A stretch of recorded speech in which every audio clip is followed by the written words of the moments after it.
magandang tanghali po. Magandang tanghali. Taga saan po kasi kayo, te? Valenzuela. Valenzuela. Opo. Ano kasi yung sakit mo, te? Ano yung nararamdaman mo sakit? Kaya ka pumunta dito sa Alipin Ama Jesus Nazareno? Masakit. Laging may masakit sa katawan ko, masakit likod ko, may gumagapang na parang kuryente sa ulo ko. Matagal mo na po bang Tagal na. nararamdaman yon? Mga ilang taon na po? Tagal. Talagang matagal na? As in matagal na? Bali, sino nagrekomenda sa'yo dito para makarating ka dito? Ano? Noon nanonood lang ako kay ako. Tapos bumisita ako kay ate dahil sa nangyari sa kanya. Nasabi nila na pupunta sila dito. Kaya sabi ko sasama. Bali sila ate rin na nagsabi na sumama ka, kuya. Yan po, mag-boyfriend niya at mag-girlfriend. Kakain. Muna tayo.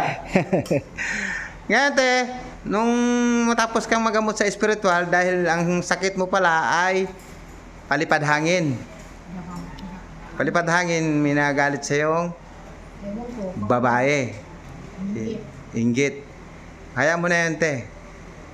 Ang Panginoong Jesucristo na ang bahala sa kanya. Amen. Sa kanyang mga ginagawang Amen. hindi dapat. Amen. Pero okay ka na, te. Okay na. Para ka lang nagdahilan. Ang saya na ni ate, oh.